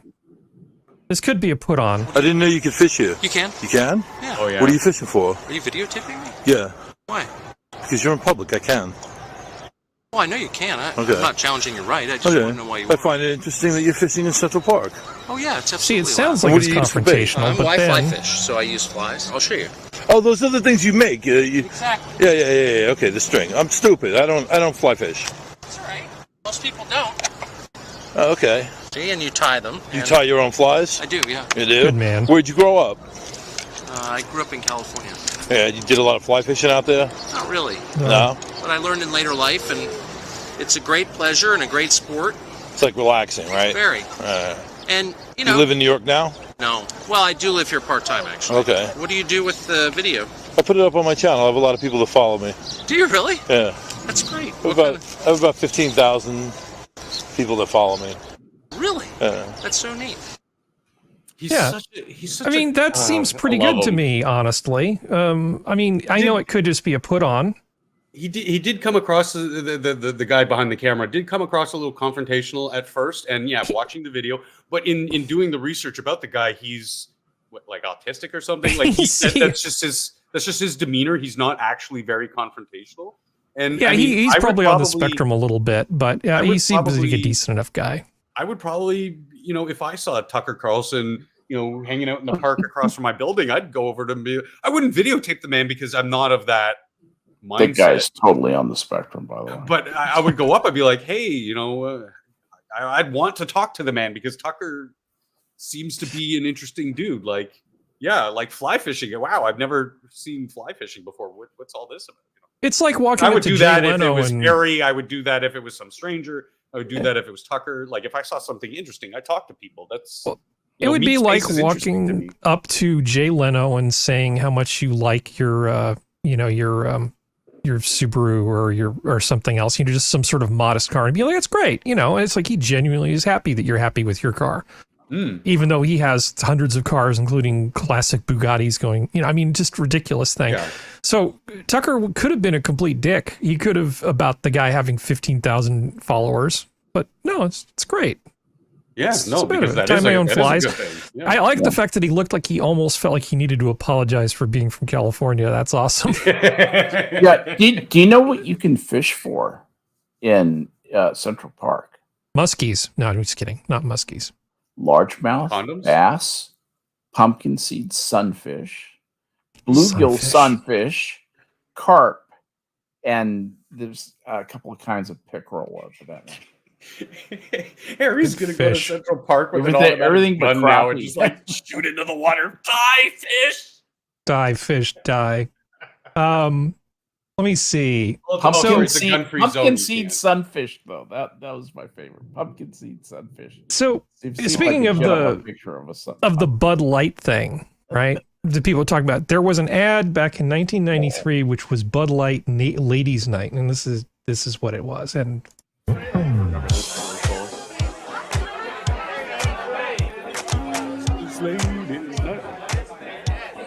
we need to probably talk to make sure we don't run into copyright problems. Tonight's ladies' night, and there's a special on Bud Light. If you want great taste, yeah. So people are trying to make something out of this, and yeah, okay. So these guys were a drag, because they love Bud Light so much, they wanted to cash in on ladies' night at a bar. Remember when this was a joke? This has nothing whatsoever to do with Dylan Mulvaney and your rainbow butt plugs and all the other crap that you're trying to... No, it has nothing to do with any of that. It's just... How many rainbow butt plugs are not a thing? I don't know. I don't want those to be a thing. I don't want that. I don't want that world. Yeah. I'm going to remain blissfully ignorant. I'm more concerned about what that video at the bottom is. So they've got... let's see... If you Google rainbow butt plugs, you go. Don't Google any of that. A 30-year-old Bud Light commercial featuring 4 men in drag ordering the beverage at a bar has resurfaced on social media amid the ongoing furor over the brand's recent partnership with Dylan Mulvaney. For several weeks, the beer brand has been the focus of deeply divided debate after sending transgender blah, blah, blah, blah, blah. It's not deeply divided. It's just like, nobody cares. Honestly, nobody cares. This is just so stupid. And nobody cares beyond how many clicks they can get for acting like a fool on either side of the spectrum. This is so dumb. Perhaps, in part, because of the absence of social media, the reaction was decidedly different in 1993 when a Bud Light commercial was released that showed 4 men in drag going to a bar and ordering the beer. 4 men. That's because it was about... There's no difference. Yeah, there's no difference. It's totally the same. It is. Totally the same. And it's only because... sincerely identified as women. But, well, also, they didn't have social media like Twitter, and that's the problem, because if Twitter had been there, then the right people could have told them how wrong their behavior was, and they could have shut this stuff down. Assassin makes a good point. This is not men in drag. They're in comedically bad disguise. Yeah. That's what it is. It's drag. They've obfuscated the word, like and not to disparage your entire nation, like how Americans tend to do with English language, and they've obfuscated the term drag specifically. It's specifically a style of theater which involves cross-dressing. What we're talking about here is cross-dressing. Somebody walking down the street, a man in women's clothing, that's not drag, that is cross-dressing. They're very different. So what these slacktivists have done with their transgender stuff is they've turned any and all things that have to do with cross-dressing or gender norms or whatever is now drag. And they're trying to drag it all under their LGBTQIIAP2 umbrella. Because the more things that they can put in front of them, the greater the shields are. That's right. The more letters they have in their alphabet, the stronger their coalition. And there's people in their coalition that are like, wait a second, what? Who invited these people? Yeah. All these gay men are just like, I just wanted to have the same rights as everybody else, you know, what's her name? Dame Edna, Robin Williams in Mrs. Doubtfire. That's not drag. The TV show Bosom Buddies, because Donna Dixon was hot and they needed a place to stay. It happened. Klinger. That's not drag. He's not putting. There's no theater aspect. It's all. I forgot about Jamie Farr's Klinger. Yeah, Klinger. That's excellent. Well, they keep bringing up things like this old ad, Klinger, Dame Edna, and whenever you bring that up to the people who truly believe in the Alphabet Soup Club and the messages that they're pushing, they completely have that error 404 on their face when they go. They're trying to process. Yeah. And then they quickly, as quick as they can, shift topic. It happened the other night with Lance from the Surfs on Tim Pool, which glorious fucking episode of Tim Pool. So I mean, it's you're right. It's nothing. Nobody really cares. It's all just people getting more clicks for dealing with this stuff on either side. It's. I was going to throw in one other thing on all this. You know, I remember when I was in the Navy. Yeah, I remember 1976. One of the ways to get out of the Navy was to march into the personnel office and say, "I'm gay." As soon as you said that, they will write up a chit, and you will be discharged, without comment, neither honorably or dishonorably. It's kind of like a medical. Sorry, it didn't work out. See you later. It's like an annulment. And well, the thing was, and occasionally you would see it. It was always some horrible dirtbag sailor. Nobody valuable ever did this, and you were always glad to be rid of them. And they'd be, and you'd see them down there hanging their heads in shame in the personnel office because they usually had to wait all day to get a ride off the ship to get processed, and they would be a civilian the next day. They would be a civilian the next day. And I'm sure the people around them, the other seamen, would probably know. That's why he's hanging his head in shame. They probably know what's. The captain of the ship knows that. Everybody knows. So that's why he's holding his head in shame, because he knows, like, I'm just doing this to get out. He just doesn't want to make eye contact because he's not going to get anything even remotely friendly from anybody. Because on paper it's kind of like, just let it go, let it happen. But everybody who is still giving their all to the service, to the defense of their nation, exactly. It's an organizational. It's an organizational thing. Exactly. They'll look at him in disgust. Like, I mean, even me as a civilian, I would look at somebody like that in disgust. You just wanted to get out because you're a pussy, you're a coward, and that was your easiest way out. I love the chat is full of examples of people dressing in drag for comedic effect. Yeah, Tootsie, Will Ferrell as Janet Reno, Dana Carvey as Church Lady, all of Kids in the Hall. How about Monty Python? Monty Python. What's that penguin doing on top of the television set? Standing. Every sperm is sacred. How do you know it's male? Well, it looks kind of butch. Since we're talking about Monty Python, what's his name? We go. What's his name? What? Eric Idle. His wife recently passed. I heard about that. That was, man. Yeah, that's the suck. Because those guys, that troop of people, men, are I had an opportunity to meet Graham Chapman at a thing that I was not supposed to be at, but it was one of those things where I said I had an opportunity to meet him, but I was not supposed to be there, and I didn't feel like sneaking in just so I could, fanboy over Graham Chapman, because that just felt dishonest and nasty to take somebody else's spot to do that, and so I didn't. But I do know some people who were in attendance at that thing, and yeah, he was pretty amazing. He's a pretty amazing dude, and he didn't need to be there either. He was basically doing community service, helping out new actors, trying to, talk to them and get them started and stuff. Good dude. Anyway, let's see. So another big retailer is pulling out of San Francisco. This time it's Nordstrom, which is pulling out of Union Square, which is Square. Like the big high value shopping thing, where people used to travel to San Francisco just to go shopping there. It was on par with other great cities around the world. Yeah. So you could Rio de Janeiro. You could go there and, check out your FAO Schwartz and your, weird, super expensive handmade game thing and, all that sort of stuff. Yeah. You'd have, your needless markup and Nordstrom and all that sort of stuff. So, Nordstrom's just said, no, the hell with this sort of stuff. The dynamics of the downtown San Francisco market have changed dramatically over the past several years, impacting customer foot traffic to our stores and our ability to operate successfully.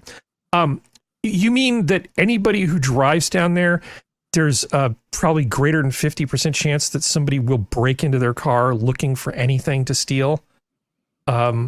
And London Breed's response to this, the mayor of San Francisco, was, well, we offered to keep 2 of our officers in their store at all times. 2 officers inside your Nordstrom is like a fart in a whirlwind. Is nothing. Yeah. It's nothing. That'll stop. That'll keep the these professional thieves from coming in and just nuking a store like Nordstrom's. They would have to have everything locked down, and even then, you're still going to have armed robberies and stuff like that.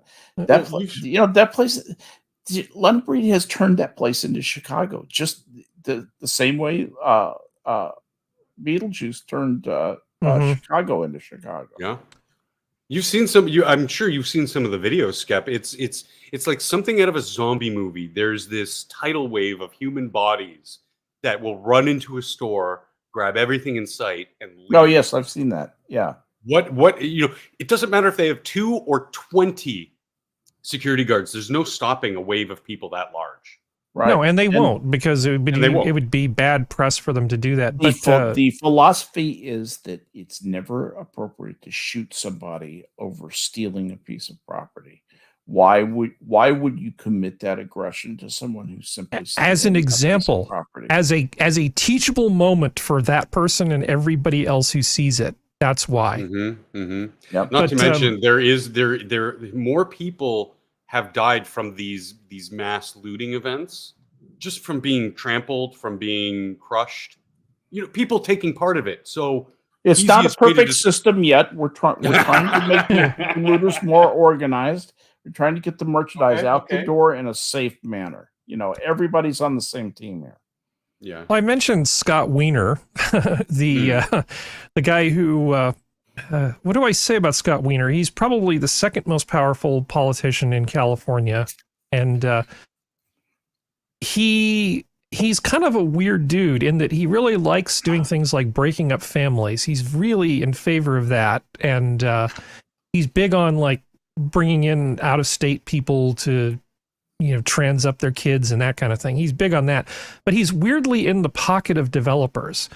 Like, you wouldn't expect it, but he really likes pushing through bills that make it so that people can build properties and make money regardless of what the local communities want to do.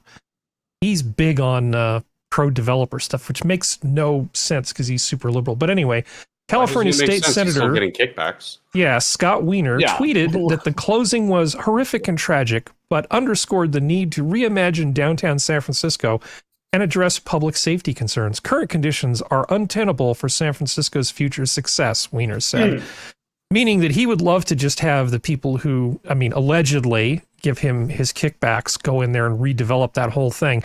Maybe they can just put up a big open air supervised drug taking area next to huge blocks of low income / free housing. Kickbacks. Alleged kickbacks.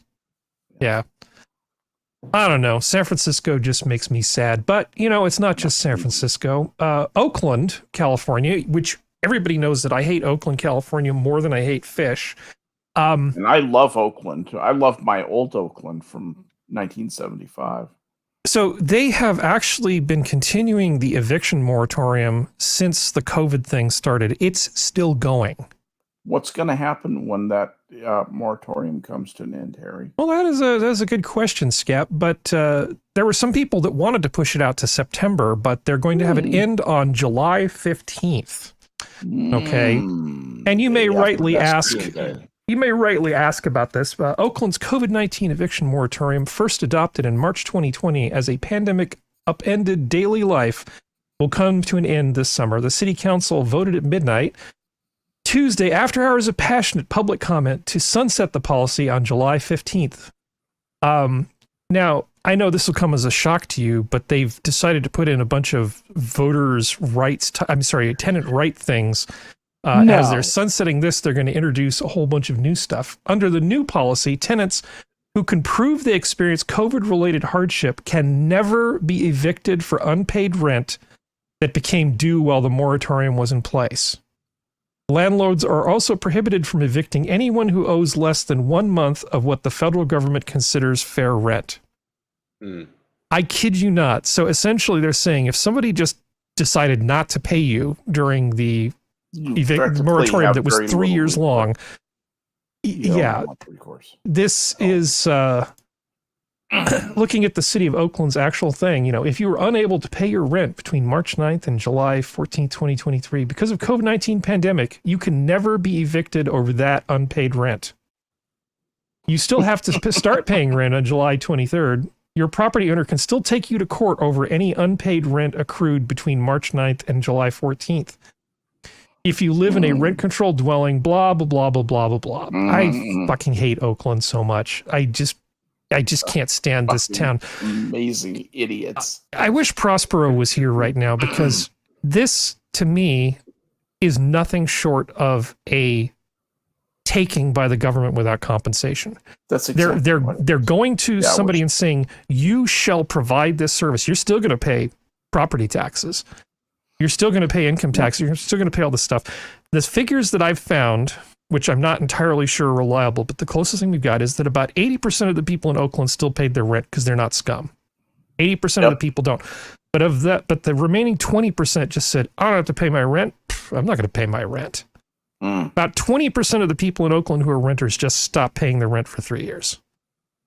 And what's happening is, of the people who are renting out properties, about 15% of them are on the precipice of bankruptcy because of this. Yeah, here's the thing about Oakland. Oakland is a place where the property is owned a lot by people whose families have been there for generations. And this property has been passed down through the family generation after generation. And those are the families with 6 vehicles parked out front, and there's 25 people living inside. And 6 of them have jobs. I mean, they make a lot of money. And the vehicles are nice.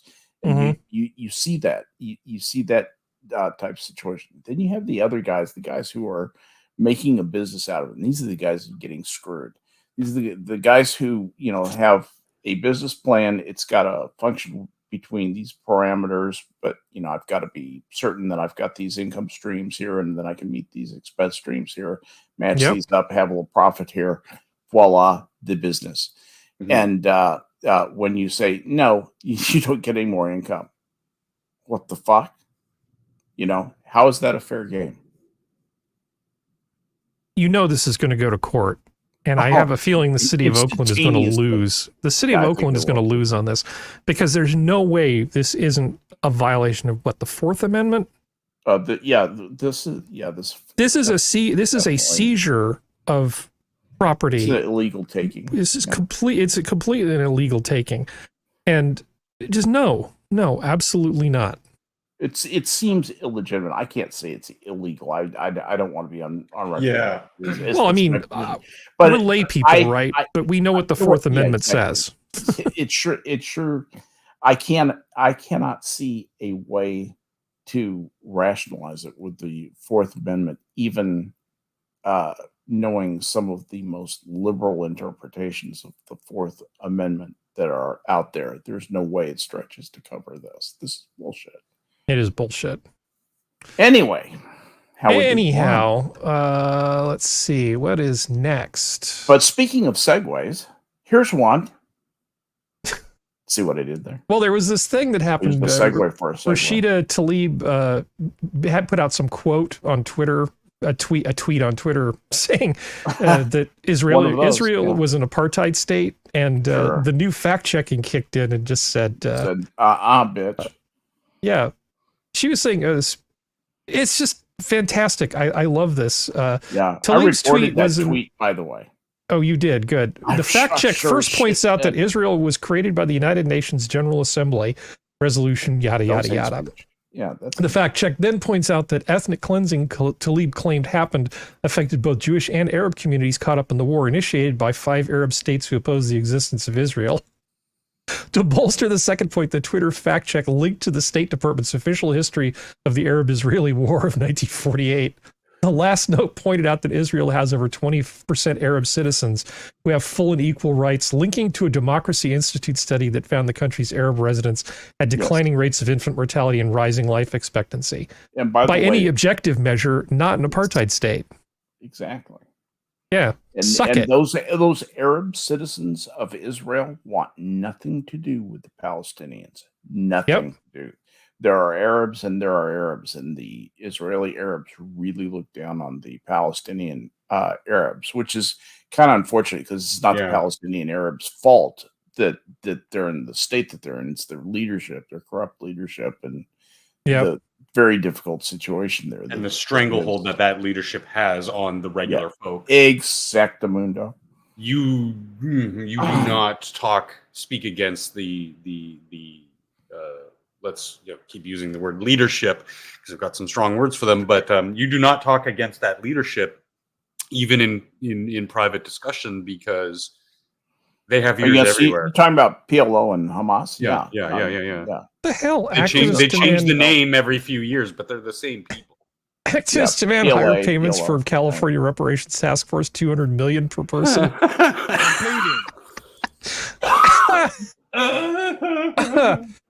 I can't. Okay, never mind. Okay, sorry. And Ketanji Brown is going to sit out a case that people on her team really wish she wouldn't sit out.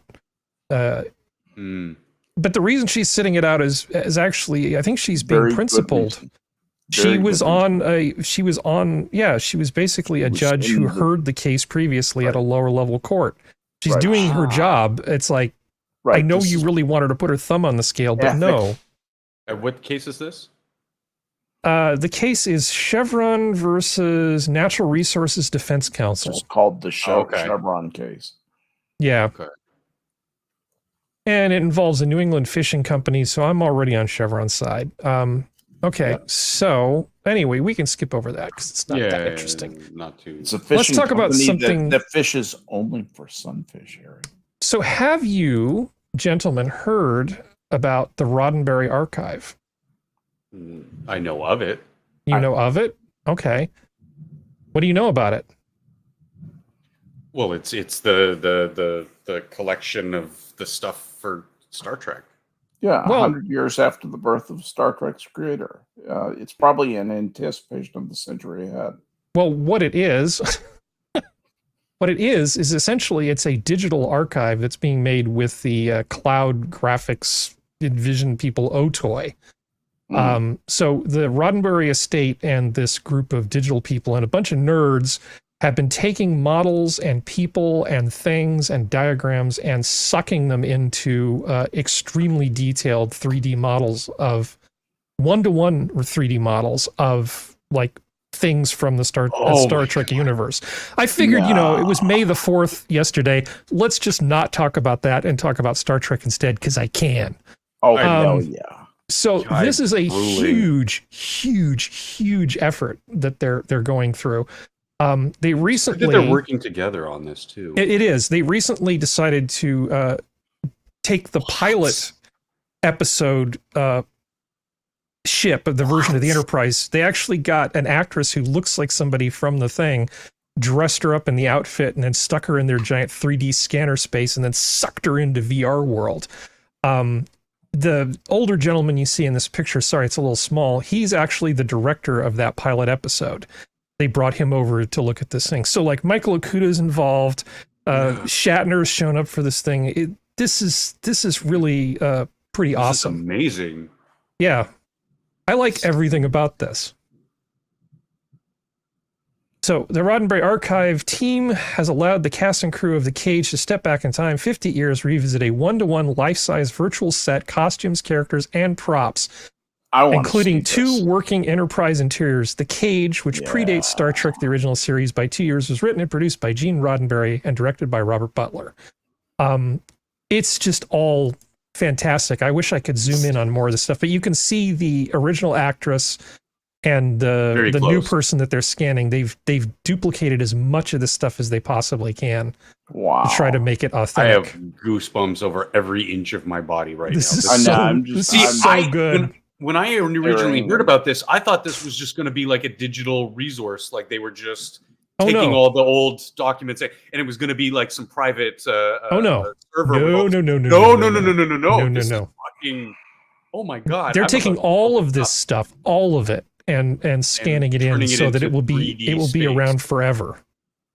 This is I mean, they're expanding on the source material and turning it into actual virtual 3D spaces, which is wow. Yeah. The level of autism here, I mean, detail is exceptional. I think you got it right. Yeah, so you can see, they put these models in this giant 3D scanner thing and just suck all of it in. So I did highlight this planetary cameras. This one section here, the Roddenberry Archive project is targeting emerging media formats, including augmented and mixed reality, as well as holographic displays. Models are both recreated inside Otoy's unbiased path tracing rendering toolset Octane and scanned using Otoy's light stage reflectance field scanning platform, providing in-universe and ground truth versions of artifacts in order to achieve the highest level of historical fidelity. All renderings, documents, scans, and data will be registered on the Render Network, providing a permanent archive to catalog and preserve Gene Roddenberry's universe of ideas and work. It's all being basically shoved into the blockchain. I love that. I love that. And this, if you lock things into the blockchain, you can make them unchangeable. You can't make them uncut. You can make them. It's not going to be Wikipedia, hard to discover, but you can't undo that part of the blockchain. That's what I'm trying to say. Yeah. No, I think this is pretty fantastic. I don't know as much about these tools as I probably should, but I'm not a working professional in this type of stuff. But it's fascinating stuff, though. I mean, real people are putting a lot of love and a lot of time and a lot of work and a lot of resources in this. For it. Yeah. And they're covering all of this, basically Star Trek and all of its official descendants. So anything that's like in the real Star Trek universe. All of the Kelvin universe crap can just go suck a bag of dicks. Well, there's no models for that, so there's nothing to scan. Yep. I mean, actually, I kind of like Chris Pine as Kirk, but whatever. That's just but me. that's neither here nor there. That's not enough to save that show. Actually, Carl Urban as Bones was pretty good too. But Carl Urban's a national treasure. I mean, to me, the first thing that kind of was Carl Urban doing that. Exactly. Yeah. To me, I mean, the actor's great, but I mean, anyway, to me, like the first thing that kind of comes to mind is, oh my God, like I don't even have a VR setup. I could care less about the VR setup. Give me a GUI interface, or GUI, graphic user interface, for the layman in the chat, to even on my PC, just be able to walk around in these spaces. Like, hell yeah, I want to do that. And then the capitalist part of my brain goes, now let's turn that into a theme park. $5.99, you can now tour the Enterprise A. I would fucking do it. Oh my God, I would do it. Yeah. Oh, this is so good. And I should probably put the link to this in the chat, because I think people might actually want to check this out. I'm sorry, I'm kind of a huge Star Trek nerd. I think the three of us all are. So I mean, we're in good waters here. it's really cool. They're going to start with TOS and then branch out because, yeah, I want to see the original Enterprise in that virtual space. And then I want to be able to go, okay, I've seen everything. I want to go see the Enterprise D. I want to go see DS9. I want to see the Defiant. I want to see the original NX-01. Like, oh my God. Oh my God. I am so fucking, like, I have this massive grin on my face. This is so exciting. Yeah, I think it's... this is completely beyond my initial expectation of what it was. The thing about Chris Pine... The thing about Chris Pine that kind of freaks me out is once I realized he was Robert Pine from Chips. Son, and I'm like, wait a second, I can't unsee his dad's face now every time I see him. And dude, Alex Ross is like a modern day Michelangelo. He is he really is. He is. No, I'm laughing at Assassin's comment.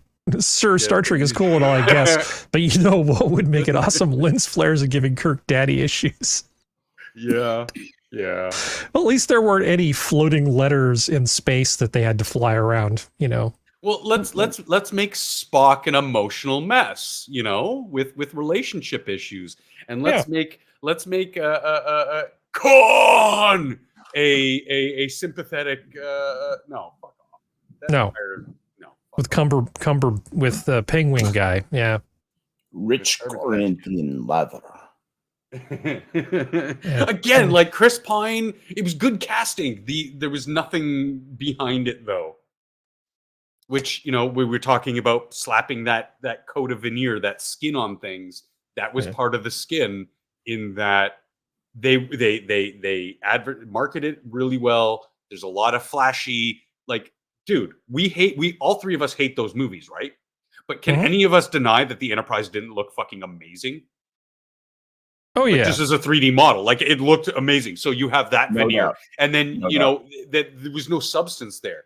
Even Simon Pegg as Scotty, you know, the casting was great. They did what they could with what they were given, but they were given so little, and what they were given was just garbage. It really shows because you can see that initial meeting of Kirk and Bones on the shuttlecraft. Carl Urban, Chris Pine, that scene is fantastic. Kirk is just kind of like, oh my God, this guy's a crazy person. But then you can immediately see that they're kind of endeared to one another, even though they're both kind of just doing but the movie was so bad. See, that is the rule that not Enterprise. What is the new terrible one with the Mary Sue character? Discovery, is that what it's called? Discovery, yeah. Yeah, STD. That's the rule that they broke.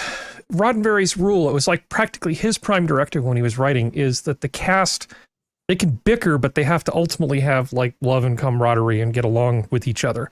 That's key. And Discovery broke that. They broke it with the stupid Mary Sue mutineer and just all the crap. Just no. You know, and it almost offends me more that they've taken a giant dump on and the sound the Captain Enterprise Pine makes and as it's moving through space is like a fucking F-14. Like, I hate all of it. They keep doubling down on the mediocrity. Yeah, it's just stupid. Well, they figured they had a winning property and they couldn't lose no matter what they did, so they didn't try. They figured they could. Yeah, we can just it'll be fine. This will carry whatever stupidity we saddle it with. They'll be there. Whereas this is no problem. Whereas this is just a labor of love. Massive love letter to Gene. Yeah, well, the first episode of STD, okay, fine. The second episode should have ended with she goes to jail, and then every episode after that is jail, jail, jail, jail, jail. She should have never left Starfleet jail. Again, that should have been the whole series. Her adventures in Starfleet jail making space toilet wine. That's it. Sorry. With their cellmate, the fat redhead. Yes, you heard that here on Minions of the Zoo. And again, in Strange New Worlds, I thought great casting is Anson Mount as Christopher Pike, but again, because it's that JJ verse, it's still trash. But it is trash. I would have loved the show if it was somebody else doing it. If it was somebody who loved the property doing that and they casted Anson Mount, I'd be like, all right, let's go. Let's fucking when they initially cast Bakula, I was like, oh my god, that's amazing casting. Hopefully they don't screw the pooch with this. And you know, there's some stuff to be said about Enterprise, but I think he did a really good job. I didn't mind season 1 of Enterprise. His portrayal as Archer was really good. Oh, okay. Hold on. So Enterprise suffers from the same problem that Space 1999 suffered from. Okay, bear with me for a moment. Season 1, not so terrible. Terrible, but not so terrible. I mean, it's not art. It's a thing. It's an entertainment thing, so it's fine. You set the bar at a certain level. But they didn't make their numbers, and in both cases, they came in with season 2, and it's like, hey, let's take that acoustic kind of slow, somewhat sincere sounding opening and let's put some rock in it, you know. The same thing they did with the season 2 opener of Space 1999, where it was like lasers and explosions and fight scenes. You see, it's like, no. And actually, well, I should talk about that sometime, like why it sucked, because they ended up actually pulling one of the executives from Star Trek, taking him over to the UK, and he tried to turn an English sci-fi show into an American sci-fi show, and it sucked. But yeah, Enterprise, because it wasn't, they just tried to make it extra sexy and extra rock and extra this, and it, like that season 2, man, that was a sharp drop off. I was fine with it being kind of slow paced and dark and them trying to stumble their way through. I was fine with that. But apparently that wasn't enough action for most people, and it's the same complaint you get with Stargate Universe. All of my friends said it's too dark. I don't like it. I like it just fine. Just let Robert Carlyle chew up scenery. It's fine. Yep. It's fine. And what was the Colonel's name? Because he was between him and Carlyle. Oh my god, those scenes, they got me. Those were power scenes. Carlyle can bring out the best in a lot of people. Even the captain guy, the young guy who's kind of, you know, he's kind of there. He's not bad, but he's just kind of like a there character. You know, he's like your action guy kind of character. Even him in the scenes that he confronts Rush, he gets a good performance out of him. I love that show. I don't care that it was dark because I don't want a carbon copy of Stargate SG-1. I don't want a carbon copy of Atlantis. I want different. I want pieces of Star Trek, of Star Wars, of Stargate, Battlestar. I want different takes on things. I want different influences to shine through. Yeah. You know, when I end this show, this is probably what we're going to talk about for another hour. So for any of you who've ever thought about, hey, I might want to join this, if you're listed as streamable in Minions Discord, hit me up, send me a line, and if you want to come on, you know, you're more than welcome to come on. And the other thing is, not only do you get to participate in the show, but then you get to hang out and talk about stupid stuff like Star Trek and Stargate Universe after the show's over. And how wrong I am about JJ Trek. Yeah, this has been your Minions of the Zoo for Saturday. Thank you, panel. Thank you, chat. Zoo is closed. Good night. Good night, everybody. Take care, everyone.